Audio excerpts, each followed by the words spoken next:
अस्सलाम वालेकुम everybody, welcome back to our channel. मेरा नाम है Rehan and we are here with another video. तो गाइस, हम यहाँ पे आज स्टडी करने वाले हैं रिप्रोडक्शन एंड एनिमल, और ये होने वाला एक वन शॉट वीडियो, ठीक है ना। पूरा रिवीजन आपका कंसेप्ट हो जाएगा। जो भी आपके कंसेप्ट है यहाँ पे हम रिवाइज करेंगे, और टोटली एग्जाम ओरिएंटेड हम ये सीरीज बना रहे हैं। होगी ये क्लास 8 के लिए, तो आप एंड तक हमारे साथ जरूर बने रहें, ठीक है। तो चलिए स्टार्ट करते हैं आज की इस वीडियो को विदाउट वेस्टिंग मच टाइम। तो क्या चैप्टर का नाम है, याद रखना, चैप्टर का नाम है reproduction and animal. Reproduction and animal होता है क्या, पूरा देख लेते हैं एक बार। रिप्रोडक्शन की हम पहले डेफिनेशन देखेंगे, डेफिनेशन क्या कहती है। रिप्रोडक्शन कहता है the production of new organism from the existing organism of the same species is known as reproduction. Reproduction का मतलब होता है अगर आपके पास एक ऑर्गेनिज्म है और वो एक और ऑर्गेनिज्म को पैदा करता है, ठीक है ना, तो इसको हम क्या बोलेंगे, रिप्रोडक्शन बोलेंगे। द जनरेशन ऑफ या the production of new organism from the existing organism is called reproduction. अब इसमें क्या होता है कि ऑर्गेनिज्म का होना बहुत ज़्यादा जरूरी है नए ऑर्गेनिज्म को पैदा करने के लिए, ठीक है। और ये सेम स्पीशीज भी होना चाहिए। अगर आपकी स्पीशीज चेंज हो जाएगी तो वहाँ पे रिप्रोडक्शन कभी नहीं हो सकती। ये पॉइंट इंपॉर्टेंट था याद रखने के लिए, ठीक है। अब क्वेश्चन ये पैदा होता है, सर ये रिप्रोडक्शन करते क्यों हैं। देखो, जिस तरह हमारे पास लाइफ प्रोसेस होती हैं, आपको पता है, जिस तरह हमारे पास डाइजेशन होता है, हमारे पास मैं लिख देता हूँ यहाँ पे, हमारे पास डाइजेशन होता है, हमारे पास होता है सर्कुलेशन होता है, हमारे पास होता है रिस्पायरेशन होता है। जिस तरह ये प्रोसेस होते हैं, they are these process are very important for maintain of life. हमारी जो लाइफ होती है उसको मेंटेन करने के लिए बहुत ज़्यादा इंपॉर्टेंट होते हैं। बट अगर हम देखें तो रिप्रोडक्शन की बात करें तो ये उतना ज़्यादा इंपॉर्टेंट नहीं है लाइफ को सस्टेन करने के लिए on the surface of the earth. If a person do not show the reproduction, इसका मतलब ये नहीं है कि वो फौरन मर जाएगा। इसका ये मतलब है कि उसकी जो प्रोजेनी होगी या उसकी जो रिप्रोडक्शन होगी या उसकी जो न्यू जनरेशन होगी वो पैदा नहीं हो सकती है। बस इसके यही मतलब होता है। तो इसलिए आप ये बोल सकते हो कि रिप्रोडक्शन है बाकी जो मेटाबॉलिक एक्टिविटीज उससे थोड़ा सा डिफरेंट हो सकता है, ठीक है। क्या हो सकता है यहाँ पे लिखा भी है मैंने आगे आपके लिए, लेट स्टडी इट। क्या आता है, reproduction is essential for the continuation of species generation after generation. तो रिप्रोडक्शन का यह मतलब होता है कि आपकी जो स्पीशीज है वो कंटिन्यू रहे जनरेशन आफ्टर जनरेशन, ठीक है। अच्छा, आपको पता है कि इंसान जो दुनिया में आता है, कोई भी ऑर्गेनिज्म दुनिया में आता है, यहाँ पे तो परमानेंट आता नहीं है, उसको टाइम बीइंग के लिए यहाँ पे आना होता है। ये जो यहाँ पे आता है ना, इंसान कुछ टाइम के लिए यहाँ पे आता है, या कोई ऑर्गेनिज्म सपोज यहाँ से यहाँ तक आता है, जिसको हम बोलते हैं लाइफ स्पेन बोलते हैं। क्या बोलते हैं, लाइफ स्पेन। अब लाइफ स्पेन होता है क्या, it is the total time from the birth to the natural death of an organism. एक ऑर्गेनिज्म यहाँ पे पैदा होता है, बर्थ होती है उसकी, और यहाँ पे मर जाता है, नेचुरली मर जाता है, एक्सीडेंट नहीं, बाकी कुछ भी नहीं, बस नेचुरली मर जाता है। और ये जो उसने टाइम यहाँ पे गुजारा उसको हम बोलते हैं टाइम पीरियड बोलते हैं, ठीक है ना। अच्छा, यहाँ पे उसको ऑर्गेनिज्म एक और पैदा करना है, एक और ऑर्गेनिज्म जनरेट करना है, रिप्रोड्यूस करना है, तभी वो क्या कर पाएगा, अपनी पॉपुलेशन को आगे लेके जाएगा। अगर नहीं किया तो यहाँ पे उसकी पॉपुलेशन खत्म हो जाएगी और यहाँ पे दी एंड हो जाएगा। इतना आपको क्लियर हुआ होगा, ठीक है ना।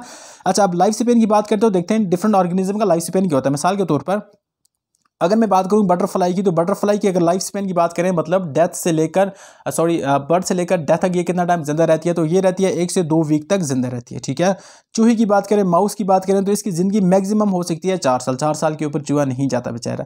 और उसके बाद अगर मैं बात करता हूँ यहाँ पे पोलर बेयर की, आपने देखा होगा पोलर बेयर जो होता है, वो जो व्हाइट बेयर होता है, तो उसकी जो लाइफ होती है वो 40 ईयर तक होती है। कितने टाइम तक होती है बच्चे, 40 ईयर तक होती है। ऑब्जेक्टिव आ सकता है पोलर बेयर की लाइफ कितनी हो सकती है। अगर हम देखें क्रोकोडाइल की बात करें, होता है ना मगरमच्छ, तो उसकी लाइफ स्पेन कितना होता है, क्रोकोडाइल का लाइफ स्पेन, तो याद रखना उसका 60 से 80 साल तक, मतलब 80 साल तक वो इंसानों जितना मतलब वो जी लेता है। उसके बाद अगर हम एलिफेंट की बात करें तो ये 90 साल तक, एलिफेंट कितना टाइम तक भाई, 90 ईयर तक ये जीवित रहता है। 90 ईयर तक ये जीवित रहता है, एलिफेंट की बात हो रही है। अगर ह्यूमन की बात करें तो ये भी ऑलमोस्ट 80 से 90 तक रह लेते हैं। अब आप बोलोगे सर हमने लोग देखें जो 100 प्लस कर देते हैं, सेंचुरी मार देते हैं, ठीक है भाई, वो एक्सेप्शनल है। एक जनरल ट्रेंड देखो, और वहाँ पे हमने क्या देखा कि ह्यूमन की जो लाइफ है वो 80 से 90 के बीच में उसका लाइफ स्पेन रहता है। मोस्टली तो 70 से 80 लिखते हैं, बट मैंने आपको चॉइस दे दी 80 से 90 तक आप जा सकते हैं।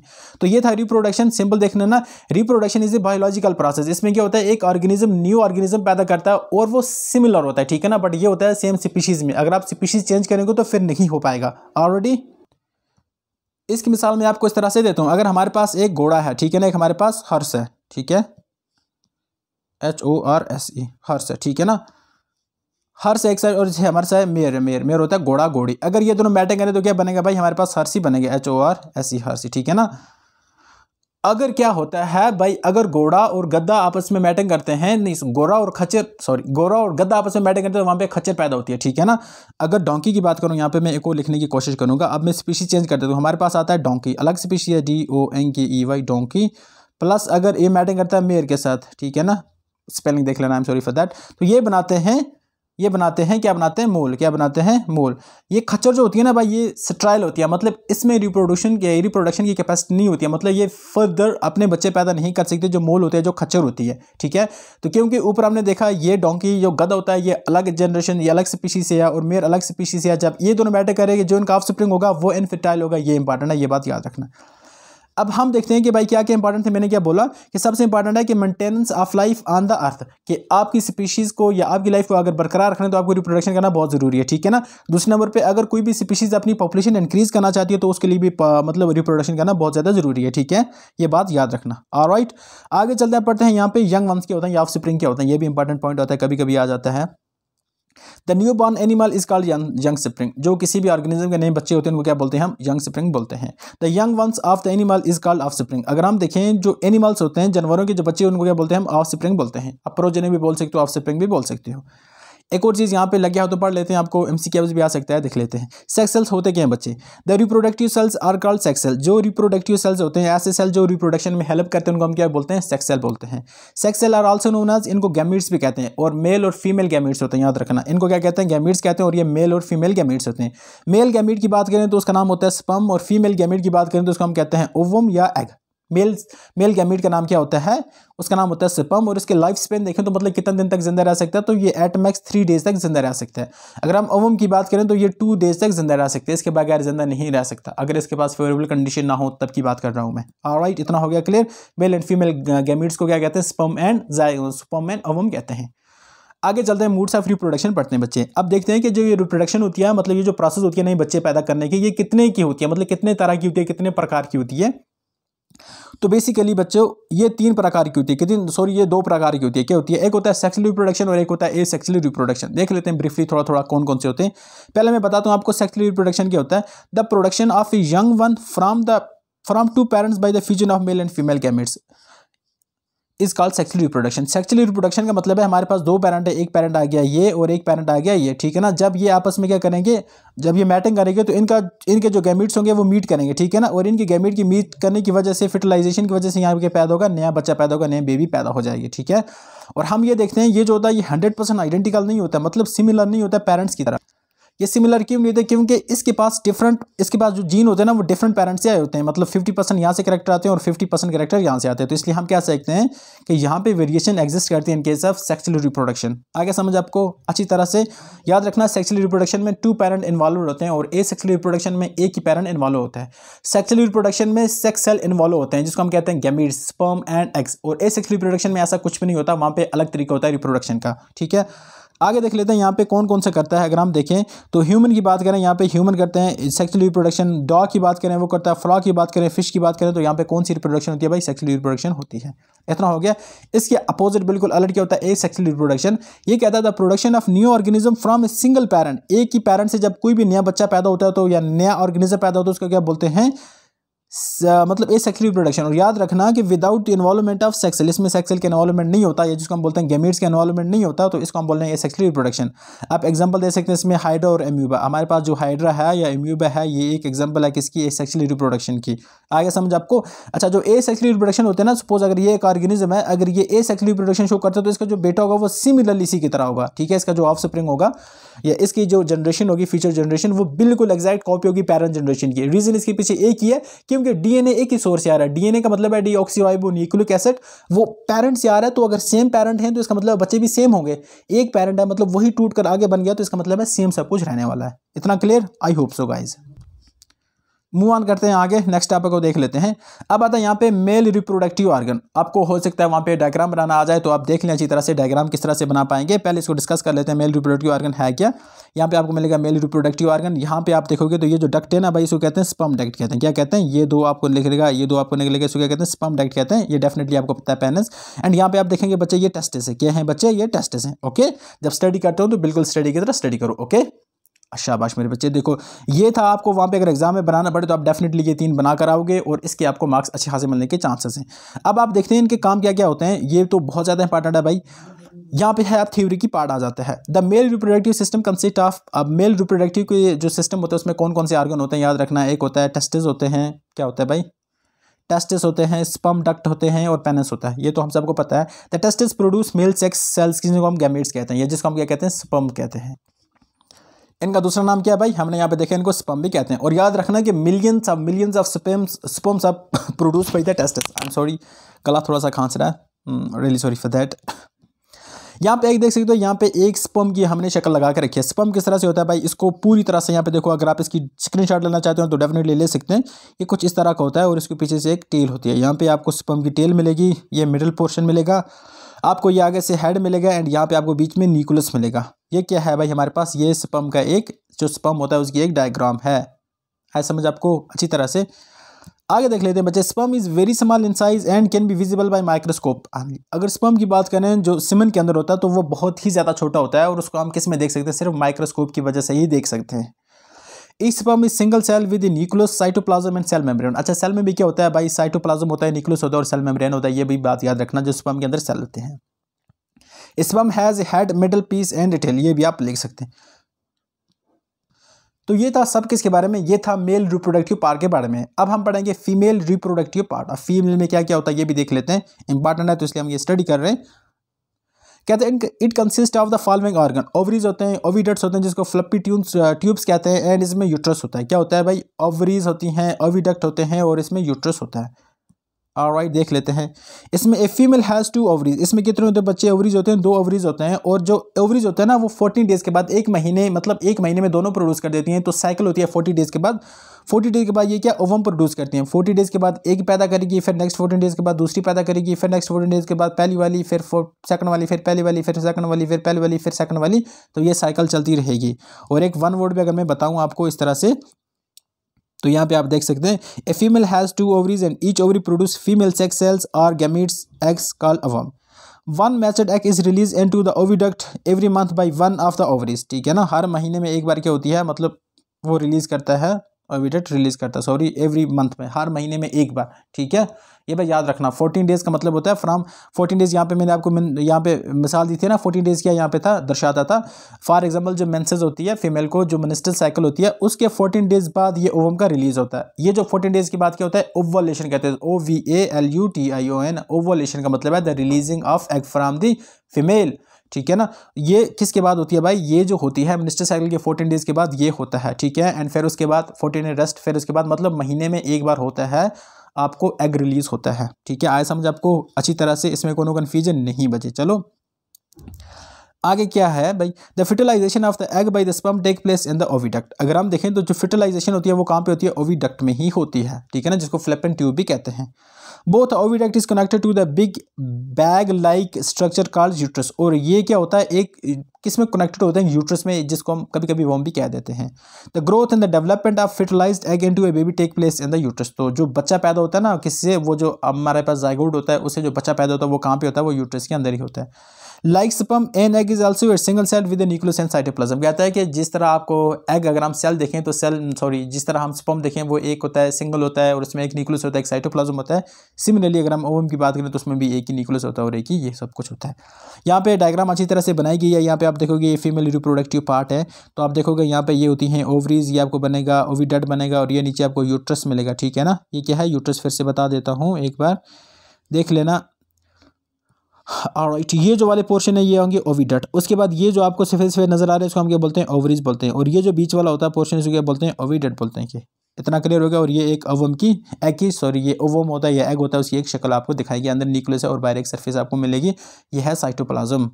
ऑल क्लियर, अच्छी तरह से, कोनो कन्फ्यूजन नहीं है बच्चों। चलो आगे चलते हैं नेक्स्ट पे। The fusion of male gametes sperm with a female gametes ovum is called fertilization. अगर क्वेश्चन पूछा जाता है कि फर्टिलाइजेशन क्या होता है तो आप बोलोगे sir it is the fusion of male and female gamete. जब male and female gamete fuse करते हैं, आपस में मिलते हैं, मीट करते हैं, तो उसको हम बोलते हैं फर्टिलाइजेशन। ठीक है ना, fertilization is the first step in the process of reproduction. Fertilization सबसे पहला स्टेप है। ठीक है ना, क्योंकि फर्टिलाइजेशन होगी तो जायगोट बनेगा। याद रखना, यहाँ पे स्पर्म है और यहाँ पे ओवम है जिसको हम बोलते हैं एग। जब ये आपस में मिलते हैं तो क्या बनाते हैं, ये जायगोट बनाते हैं बच्चे। क्या बनाते हैं, जायगोट। इतना हो गया क्लियर अच्छी तरह से। During the process the nucleus of the sperm and the egg fuse to form a single cell. अब क्या होता है भाई, जब ये फ्यूजन होता है ना फर्टिलाइजेशन में, यहाँ पे आप स्पर्म का जो सेल होता है और ये जो एग का सेल होता है ये आपस में फ्यूज़ होकर इनका न्यूक्लियस सेम हो जाता है। देखो अजीब बात है ना यहाँ पे, मतलब कितनी बड़ी कुदरत है कि दो सेल मिलकर एक ही न्यूक्लियस उनका बन जाता है। This result in the formation of fertilized egg which is called the zygote, और इसी को हम क्या कहते हैं, ज़ाइगोट कहते हैं। A zygote is the beginning of the formation of new baby. तो ज़ाइगोट के बाद क्या होता है, नया बच्चा पैदा होता रहता है। इतना हो गया क्लियर, आई होप अच्छी तरह से आपको आया होगा समझ। इसको थोड़ा सा देख लेते हैं, आप देखोगे यहाँ पे हमने क्या देखा भाई, ये बाहर से आपको स्पर्म आता नजर आ रहा है, ठीक है। ये क्या है, ये आपको स्पर्म आता नजर आ रहा है, और ये है आपके पास एक ओवम है, एक एग है, ठीक है। अब क्या होता है, फ्लैपी ट्यूब की बात रही है, फ्लैपी ट्यूब में क्या हो रहा है कि ये अंदर जाएगा, ठीक है ना, इसका सेल ब्रेक करके मेम्ब्रेन ब्रेक करके अंदर जाएगा और यहाँ पे फ्यूज होकर ये एक ही बना देगा, मतलब एक ही सेल बन जाएगा, और इसको हम पूरे को हम क्या नाम देंगे, ज़ाइगोट नाम दे देंगे, ठीक है। ज़ाइगोट तब होगा जब मेल एंड फीमेल दोनों न्यूक्लियस प्रेजेंट होंगे एक सेल के अंदर। There are two type of fertilization, है बहुत ज़्यादा इंपॉर्टेंट है ये टॉपिक, फर्टिलाइजेशन के टाइप्स याद रखना। टू टाइप ऑफ फर्टिलाइजेशन है हमारे पास, एक है इंटरनल फर्टिलाइजेशन, दूसरा एक्सटर्नल फर्टिलाइजेशन, ठीक है ना। इंटरनल फर्टिलाइजेशन से क्या मुराद है आपकी, ये भी क्वेश्चन आ सकता है। The fertilization will take place inside the female body, अगर फीमेल के बॉडी के अंदर ही ज़ाइगोट बनता है, वहीं पे फ्यूटस की डेवलपमेंट होती है, बच्चा वहीं पे पैदा होता है, उसको हम बोलेंगे इंटरनल फर्टिलाइजेशन। अगर फीमेल की बॉडी के अंदर नहीं पैदा होता तो वो एक्सटर्नल फर्टिलाइजेशन होगी, उसको भी हम पढ़ते हैं, पहले इसको देख लेते हैं। ह्यूमन की बात करें तो भाई क्या होता है कि यहाँ पे जब मेल एंड फीमेल की बात करें तो वहाँ पे जब मैटिंग होती है तो सिंपली क्या होता है, वहाँ पे क्या होता है कि जो बेबी पैदा होता है वो इनसाइड द वोम ऑफ द मोम, जब मदर की यूट्रस के अंदर ही पैदा होता है, तो सिंपल हमारे इसको बोलेंगे इंटरनल फर्टिलाइजेशन। डॉग की बात करें, कैट की बात करें, बाकी जो एनिमल जिनको हम देख पाते हैं अच्छी तरह से एनालाइज कर पाते हैं, तो वो क्या करते हैं भाई, वो शो करते हैं हमारे पास इंटरनल फर्टिलाइजेशन। अगर हम एक्सटर्नल फर्टिलाइजेशन की बात करें तो ये इस तरह की फर्टिलाइजेशन होती है जिसमें क्या होता है कि जो fusion of male and female gamete होता है वो आउटसाइड द फीमेल बॉडी होती है। इसकी मिसाल मैं दूंगा, हमारे पास एक फ्रॉग ये है, ठीक है ना, एक हमारे पास क्या है, ये फ्रॉग है, और एक फ्रॉग हमारे पास ये है, ये क्या है, मैं रेड कलर कर दूंगा, ये फ्रॉग है, ठीक है। Okay okay okay, let me put over here like, ये हमारे पास एक फ्रॉग है और ये यहाँ पे मैं लिखूंगा दूसरी फ्रॉग है ये, ठीक है ना। अच्छा, ये आ गया मेल और ये आ गया फीमेल। अब ये शो करना एक्सटर्नल फर्टिलाइजेशन क्या होता है भाई, यहाँ से मेल है ना, ये मेल आएगा और ये आएगा इसके ऊपर फीमेल के ऊपर। अब ये इसके पास हाथ होंगे, ठीक है ना, हाथ तो होते हैं, तो ये हाथ से इसको प्रेस करेगा, क्या करेगा, फीमेल को प्रेस करेगा। प्रेस करने की वजह से क्या होगा, फीमेल को स्पर्म रिलीज होंगे, सॉरी जो भी इसको स्पर्म तो नहीं रिलीज होंगे, इसको ओवम रिलीज होगा, एंड यहाँ पे वाटर में चला जाएगा। सपोज ये वाटर है और यहाँ पे क्या आ गया, फीमेल के स्पर्म आ गया, ठीक है ना, ओवम आ गया, सॉरी एक्स आ गया। एंड सिमिलरली यहाँ पे मेल के भी एक्स आ जाएंगे, मेल के स्पर्म आ जाएंगे, थोड़ा ट्विस्ट नहीं हो रहा है, मेल के आ जाएंगे, स्पर्म आ जाएंगे, और जब ये फ्यूज करेंगे तो यहाँ पे क्या बच्चा पैदा होगा, लार्वा पैदा होगा, तो इसको हम बोलते हैं एक्सटर्नल फर्टिलाइजेशन। देखो फीमेल यहाँ पे है, मेल यहाँ पे, और बच्चा यहाँ पे पैदा हो रहा है, तो देखो ना कि कुदरत का एक ऐसा निज़ाम है कि एक्सटर्नल फर्टिलाइजेशन भी पॉसिबल है, जो हमें नहीं पता था, बट हाँ एग्जिस्ट करती है रियल लाइफ में भी। अच्छी तरह से आप अंडरस्टैंड करें, इसमें कोनो कन्फ्यूजन नहीं, शाबाश बच्चे। आगे चलते हैं, इसमें हम एग्जांपल दे सकते हैं, फिश की एग्जांपल दे सकते हैं, फिश किस तरह करती है एक्सटर्नल फर्टिलाइजेशन। फ्रॉग की बात करें, अदर एक्वाटिक एनिमल जो मतलब जिनको जो फर्टिलाइजेशन होती है वो एक्सटर्नल बॉडी की होती है। टिप याद रखना, एक टिप यहाँ पे इंपॉर्टेंट है। टिप में कहता है भैया कि fertilization in fish in water, female fish lays hundreds of eggs. अगर हम देखें तो फीमेल क्या करती है, हंड्रेड्स ऑफ एग्स ले करिए। These eggs are covered with jelly like structures, when the eggs are laid the male deposits sperm over them, this result in the fertilization। अब ये कहता है फिश की बात करें तो वो बहुत ज़्यादा एग्स देती है, मतलब वो ये वाले अंडे नहीं जो हम खाते हैं, नहीं, वो फीमेल एग जिसको हम ओवम कहते हैं, ठीक है ना, ये वाले एग देगी। अब यहाँ पे जो ऊपर होगा मेल फिश होगी, वो अपना स्पर्म यहाँ पे डालेगा और यहाँ पे क्या बच्चे पैदा होंगे, किनके, फिश के, छोटा लार्वा पैदा होगा, छोटा बच्चा पैदा होगा। इतना हो गया क्लियर, इसमें कोनो कन्फ्यूजन नहीं है, ठीक है। देख लेते हैं, आगे बढ़ते हैं हम डेवलपमेंट ऑफ एम्ब्रियो के, एम्ब्रियो किस तरह डेवलप होता है। The zygote divide rapidly to form a ball of hundreds of cells called this embryo. क्या होता है, जो हमारा ज़ाइगोट होता है वही डिवाइड हो जाता है, और वो डिवीजन मल्टीपल सेल डिवीजन की वजह से क्या बनाता है, वो एम्ब्रियो बनाता है।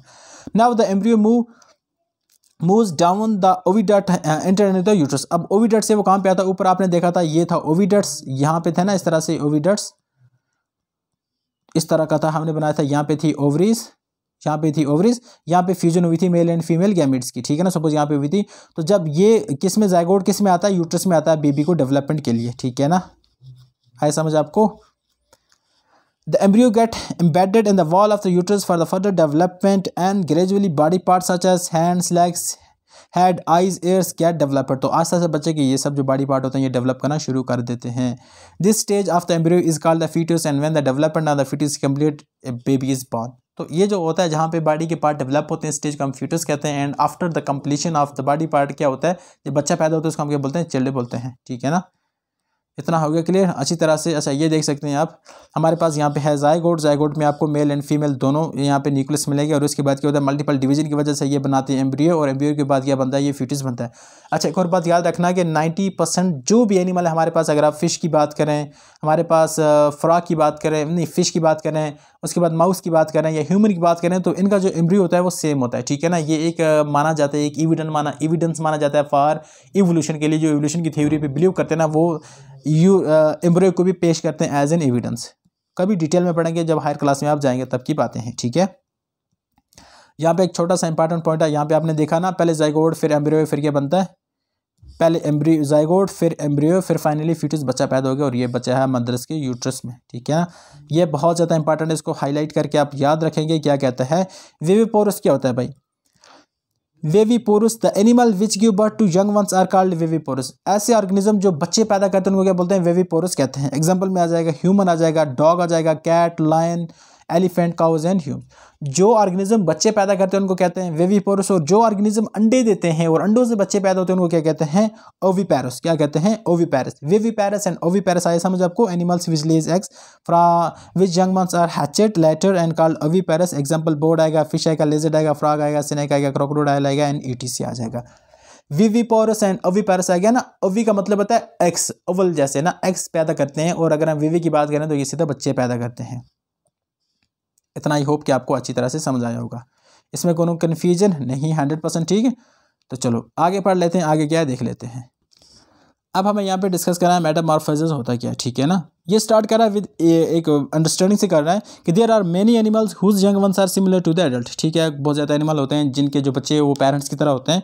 एग्जाम्पल अगर हम बात करें कि young one of humans and adults look like humans, छोटे बच्चे ह्यूमन की तरह दिखते हैं। या चिक की बात करें, जब वो अंडे से निकलते तब वो क्या hen की तरह लगते हैं। But the young ones of the frog, कहता है अगर फ्रॉग की बात करें या बटरफ्लाई की बात करें, ये जब अंडे से निकलते हैं ना तो ये बिल्कुल डिफरेंट होते हैं। इंसान के बच्चे को आप देखोगे तो पता चलेगा नहीं भाई ये इंसान बनने वाला है, ठीक है ना। कुत्ते के बच्चे को देखोगे तो पता चलने वाला है भाई ये कुत्ता बनने वाला है। गद्दा देखोगे तो गड्ढे का छोटा बच्चा है तो डेफिनेटली वो गधा बनने वाला है। बट अगर आप फ्रॉग के छोटे बच्चे को देखोगे तो वो लार्वा स्टेज में अलग तरह का है, वो टेडपोल की फॉर्मेट में, तो आपको नहीं लगेगा कि वो जाके कि मतलब फ्रॉग बनने वाला है।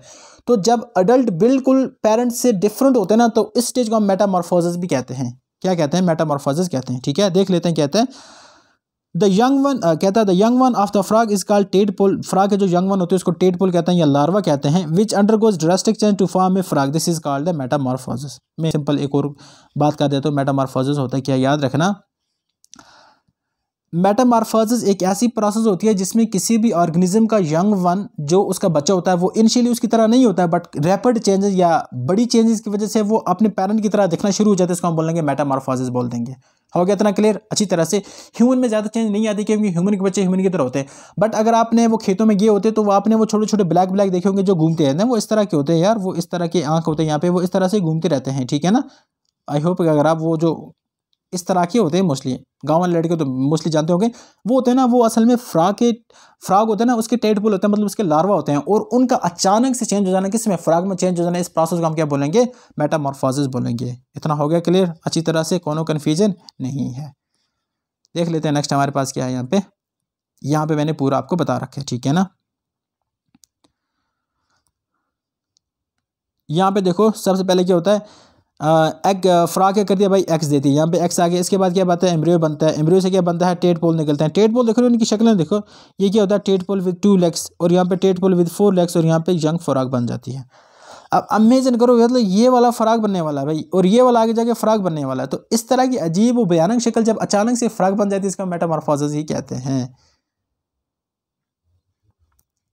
अब आगे चलते हैं, हमारा जो लास्ट का टॉपिक है वो है एसेक्सुअल रिप्रोडक्शन। एसेक्सुअल रिप्रोडक्शन क्या होता है, इसको भी हम डिटेल में पढ़ लेते हैं। सेक्सुअल रिप्रोडक्शन क्या होता है, the production of new organism from a single parent, the production of new organism from a single parent without the involvement of the sex cell और gametes is called asexual reproduction. इसके कहने का ये मतलब है कि जब कोई भी नया ऑर्गेनिज्म पैदा होता है पेरेंट सेल से, और एक ही ऑर्गेनिज्म होता है या सिंगल पेरेंट होता है, तो उसमें सेक्स सेल इन्वॉल्व नहीं होते, इसको क्या बोलेंगे हम, एसेक्सुअल रिप्रोडक्शन बोलेंगे। एग्जांपल में आप ले सकते हैं अम्यूबा एंड हाइड्रा, ये दोनों एग्जांपल हैं आपके लिए, ठीक है ना। यहाँ पे आपको दिखेगा the young one produce by the asexual reproduction is एक exact copy of the parent. जो एसेक्सुअल रिप्रोड्यूसिंग ऑर्गेनिज्म होते हैं वो उनकी डायरेक्ट क्या होती है, एग्जैक्ट कॉपी होती है।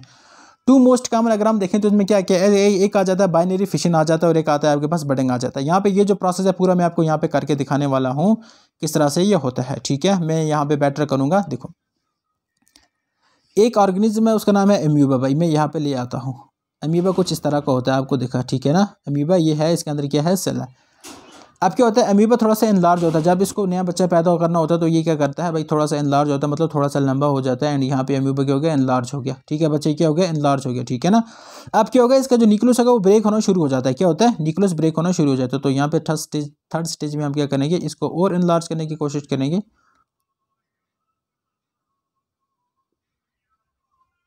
ये हो गया ना।